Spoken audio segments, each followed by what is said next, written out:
and I was not impressed. Here is a vintage radio introduced onto the UK market in 1947, and it was manufactured by Raymond down in Perivale. I do not know how much it cost when new, but I imagine it would not have been too expensive. If this is of interest to you, brew yourself a mug of tea or make a mug of coffee, get sat in your favourite chair and come along with me. I don't know where I'm going to go from here. I thought, right, everything's come to an... Here is a very dirty Raymond long wave, medium wave and shortwave radio from, I'd say, the mid to late 1940s, that has its fair share of cobwebs, dead insects and frass. I rescued it from a very decaying building that has been the premises for all sorts of businesses, ranging from a bakery, a small tools manufacturing outfit, a packing and distribution depot, and so I was informed, up to 15 or so years ago, it had been an auto repair centre. The building is due to be demolished at any time. Very likely it has been demolished, but hopefully this radio will live to see another day. Polished, painted and looking shiny once again. I wouldn't describe this radio as elegant looking, but some of you might beg to differ, since beauty is in the eye of the beholder. I'll brush some of the dust off the cabinet, remove the back cover, so you, along with me, can take a look inside this, what might turn out to be a little gem. As we can see, Raymond Electric Limited, Perivale, England. There wasn't one of the major radio manufacturers. Right, I'll remove the back cover.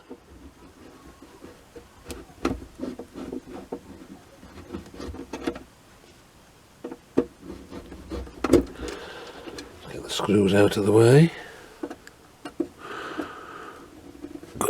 Goodness gracious! That screw doesn't want to turn.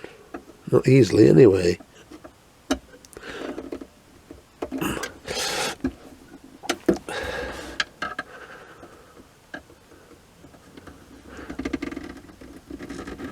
Goodness, that is tight.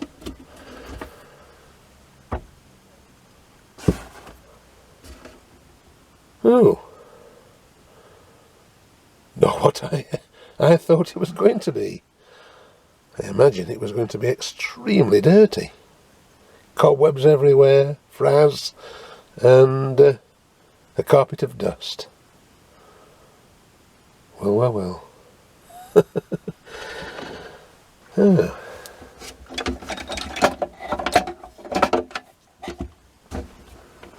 Oh. A sheathed 13 amp mains plug.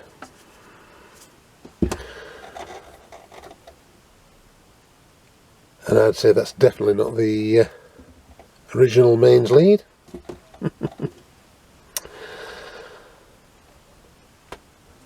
Let's have a look underneath.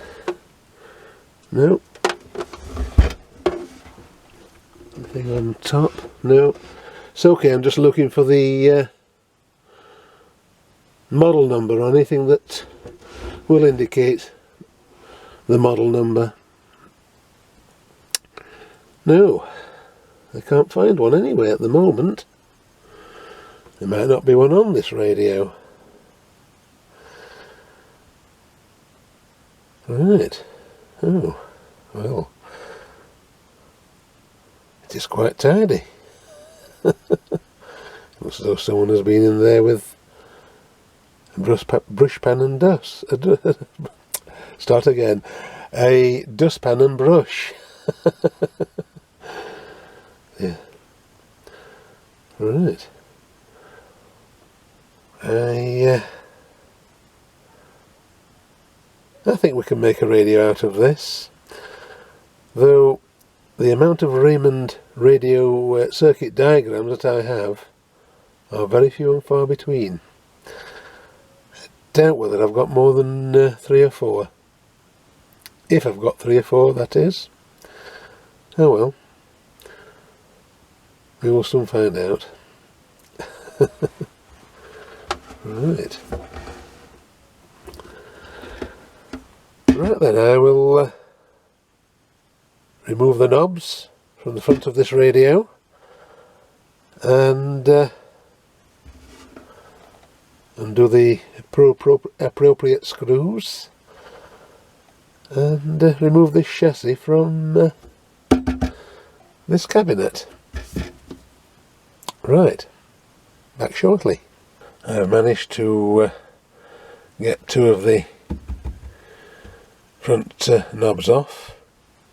This one is extremely tight. I've managed to remove one of the chassis screws. These 3 are exceptionally tight. So I'm going to have to apply some serious brute force and ignorance on those. So this might take some time. Right, I'll be back when I've got all those removed. Phew, at long last I've managed to get those fastening screws rotating. And there we can pull this chassis out of this cabinet. Goodness gracious me! That's not bad at all. That's quite clean. And quite neatly put together. Oh.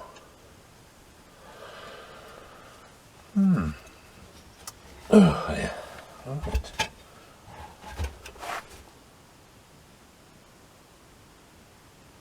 And those dial lights look fairly recent. Well, they don't look old, certainly.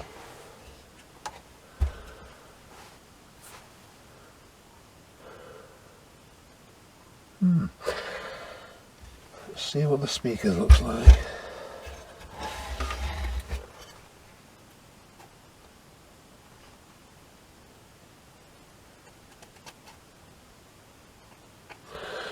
Doesn't grater. And the dial cursor rotates.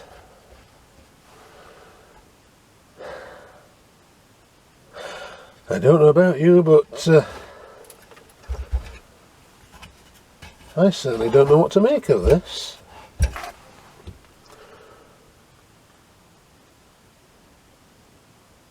It's too clean. I did not expect it to be like what it is. In fact, there's barely any rust anywhere. Well. Well, a bit of surface rust on the corner here, and a little bit of surface rust on there, and on that part of the dial drum. Oh, a little bit on the back of the, or top rather, of the speaker transformer. But overall, that looks quite tidy.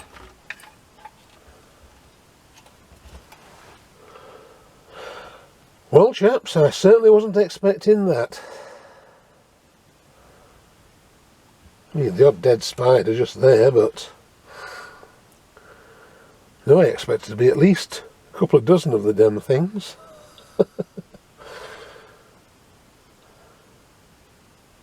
Well. This might be an easier reconditioning job than I had originally anticipated. Right. I will try and locate a circuit. If my memory serves me correctly, I think I have only one Raymond radio circuit diagram. Right, I'll try and locate it.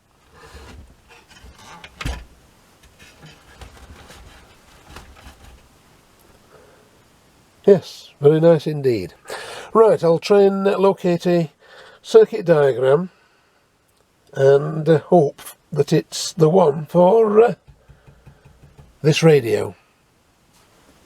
If I have a circuit diagram for this Raymond radio, then it's going to be inside this folder. That is in, of course, paper form.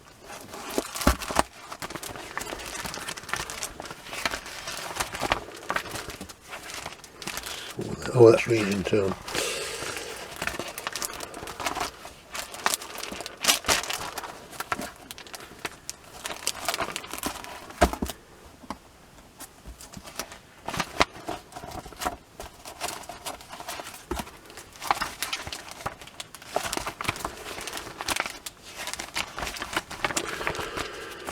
Right.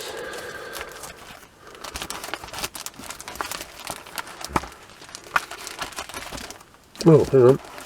What's this?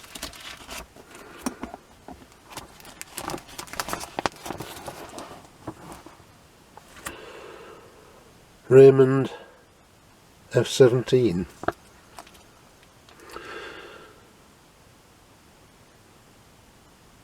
Right, it's got the same shape. Whether it's the same circuit diagram will remain to be seen. Right.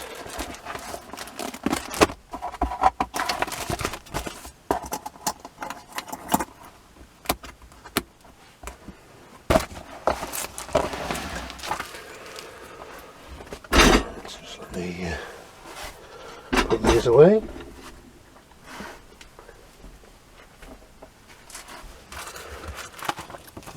Right, that is the, or that is a circuit diagram.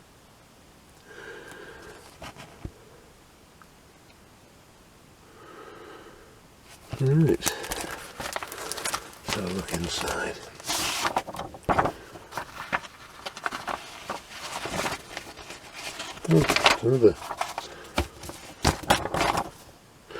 Oh, there's another one on the back here. Raymond F17. I wonder what the difference is. Oh, I see, that one is an AC/DC set. Right. And that one is the mains transformer set, or chassis.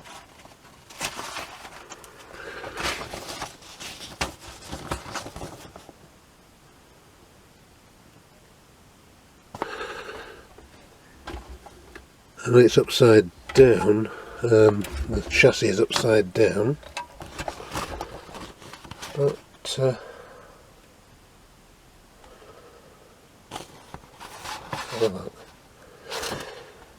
well, there's that capacitor which is there, the speaker and the audio output transformer.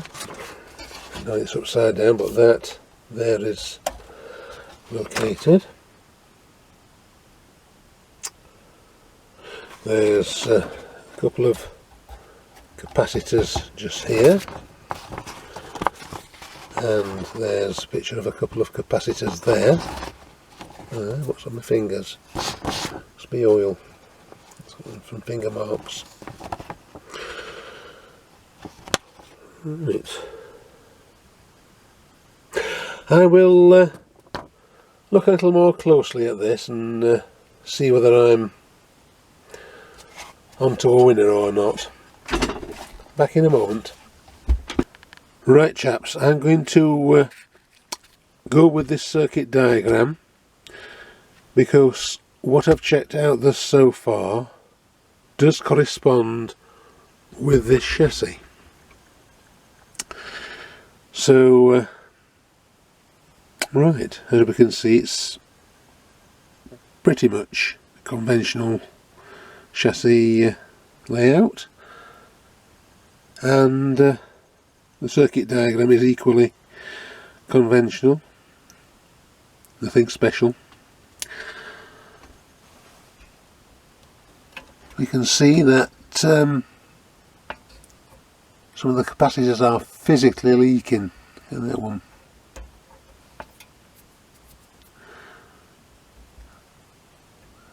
It's leaking a substance. So is this one here.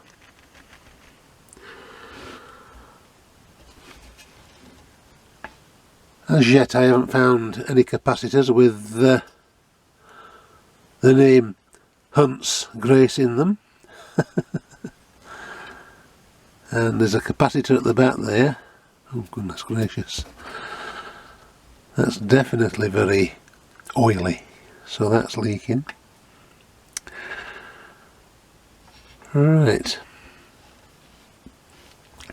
Do you know, years ago I used to love these particular Sprague capacitors. They were really good. I liked those. And it's unlikely you might be able to read it, I don't know. But they were made in the USA.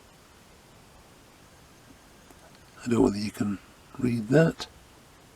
Just there. The light isn't very good in here, it's a very dull day. Though we're supposed to be getting some sunshine a little bit later. Right, looking at that sky, I'll believe it when I see it. Okay, so yeah, I'm going to go with this circuit diagram for this radio chassis here. Right, the first thing I shall do is chop out all of these wax, paper and foil capacitors that are rated above 1 nanofarad and replace them with the modern types, and also these 2 electrolytic capacitors and this smoothing, well, this reservoir and smoothing capacitor.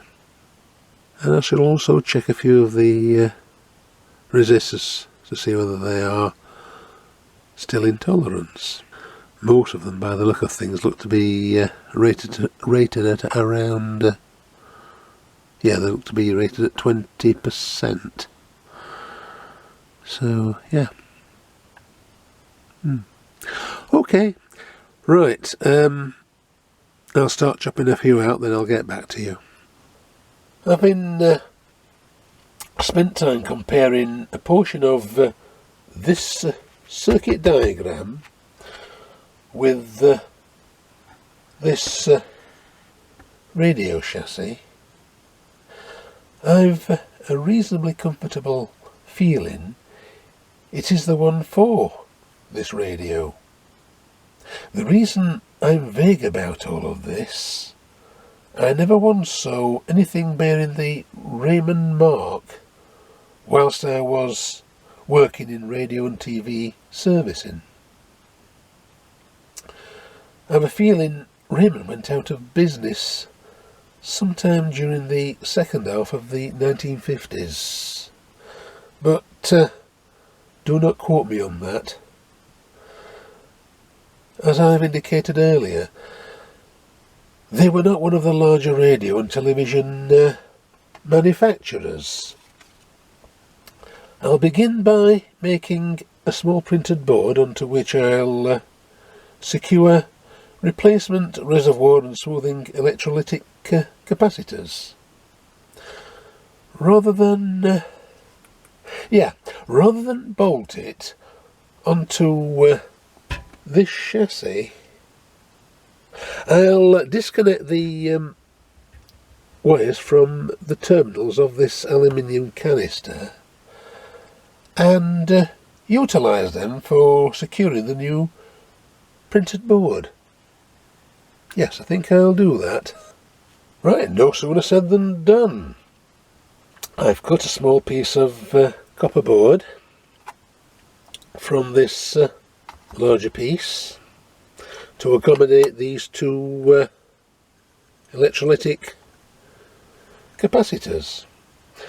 With this marker pen, I'll plot out suitable copper tracks onto this wee board. As I said a little earlier, I'll secure it onto the contacts of this original dual reservoir and smoothing electrolytic capacitor canister, whilst at the same time it will be totally isolated from the rest of this radio circuitry. I'll get on with that. I just love chopping wires off old terminals.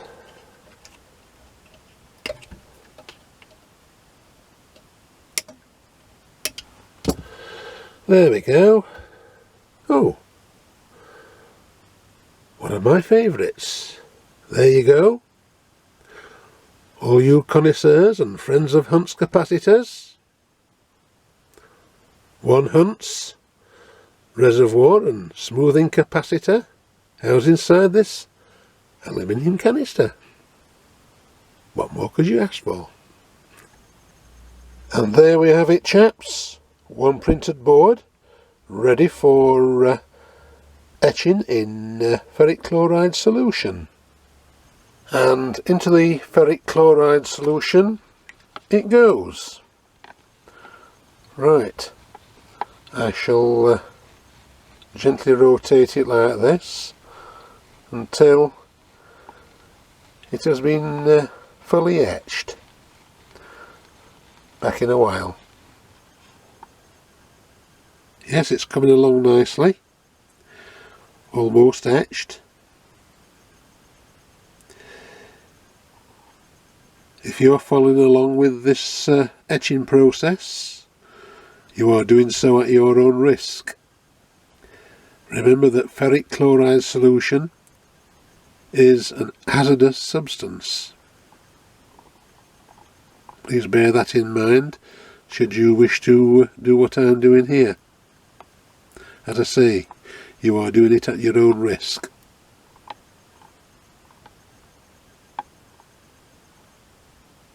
Etching process now complete. The permanent marker pen ink on this board will be cleaned off with mild pumice powder, and then it will be shined up with metal polish.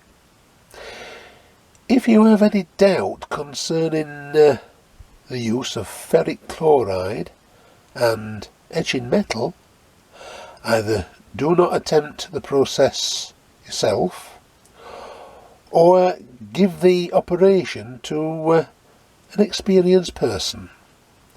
Always follow the entire instructions on the packaging when using ferric chloride, and when the time comes, dispose of it in accordance with government or local authority guidelines.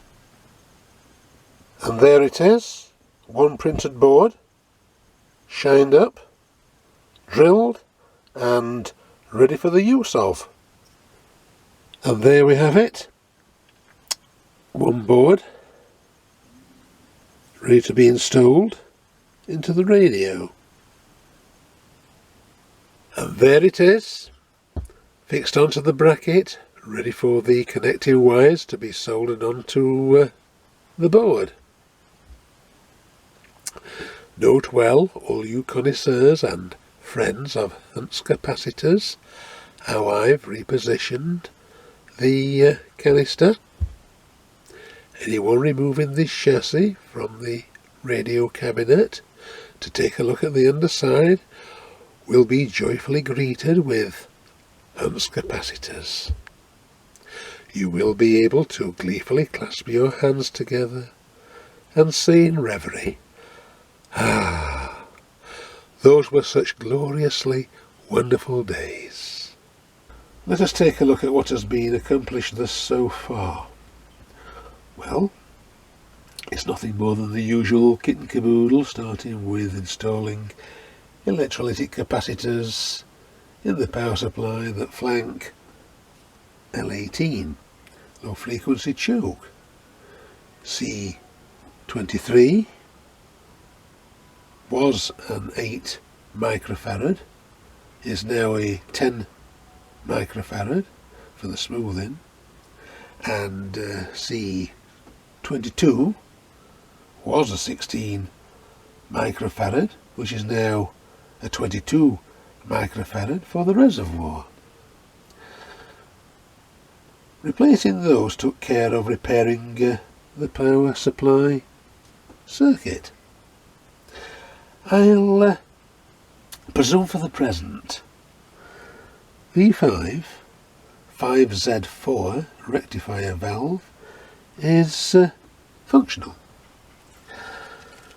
Once I'd done all of that, it was over to the audio circuit, where I began by checking R16 180 ohm cathode resistor of V4 EL33 valve. Since it gave a value reading of 168 ohm, I was happy for it to remain in circuit. The cathode bypass electrolytic capacitor, C20, was a different kettle of fish. It gave value readings on various testers ranging from 81 pf to 116 pf. As far as I was concerned, it was out with the old and in with the new. I replaced it. I'll mention in passing, in all of the 50 years or so I've played about with vintage radio, I don't recall seeing TMC capacitors. Very likely it is first for me. Whilst I was on with replacing capacitors, C21, which is a 10 nanofarad torque correction capacitor, C17 220 nanofarad, and C18 a 4.7 nanofarad. Those are decoupling capacitors. They do their bit to sync stray harmonics or noise down to deck. And C19 47 nanofarad coupling capacitor between the anode of V3 EBC 33 valve and R17 22k grid stopper resistor to the grid 1 of V4 EL33 audio output valve. C16, where is it now? Oh yes, down there. C16, a 25 microfarad, which is now of course a 22 microfarad electrolytic capacitor. Another one of those mysterious TMC capacitors.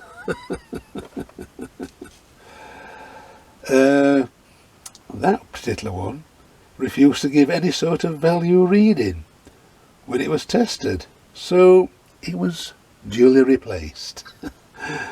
And of course C14 and C15, both 10 nanofarad, were also replaced. Now the resistors, that's R18 330K grid leak, R12, which is the cathode resistor of V3 EBC 33 valve, and R17 22K gave readings that were well within their respective tolerance band. Unfortunately, I broke R17 as I was unsoldering C19 coupling capacitor. Yes, I can be very clumsy at times. The rest of the resistors that make up the rest of this audio circuit were found to give value readings outside their tolerance band, so they were all replaced.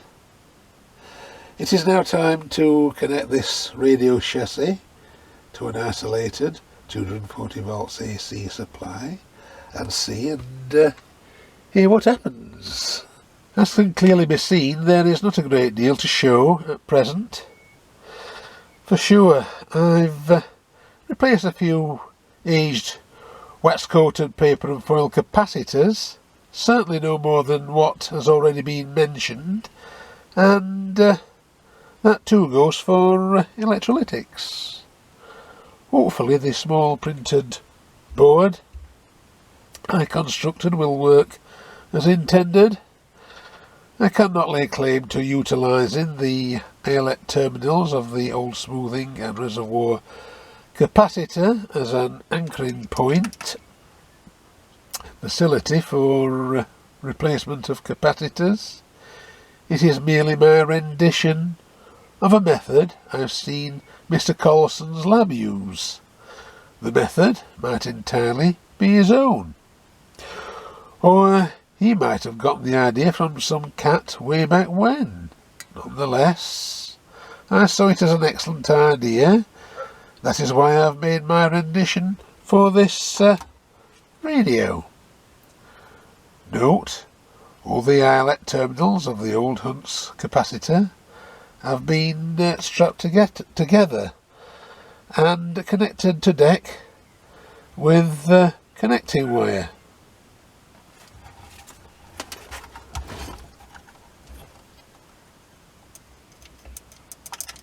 Just there. Just position this back into view of the camera. Right, so it's best not to leave anything to chance. As I've mentioned on a few occasions in the past, when it comes down to securing things, as well as erring on the side of caution, I'm definitely a belt and braces sort of person. Being so has always served me well, and it will continue to do so. Okay, I'll definitely connect this gem up to an isolated 240 volts AC supply and apply a random modulated signal into the CRAM input socket at the rear, or this side, so we can hear what it sounds like. I've connected a random modulation frequency signal tone up to this radio chassis. The HT supply to the front end or receiver circuits of this radio have been temporarily disconnected so as to eliminate any station breakthrough. I don't know what the frequency is I've applied to this radio, since I haven't applied a frequency counter to check what it is. Nonetheless, it will adequately serve to demonstrate this radio's output audio section is working.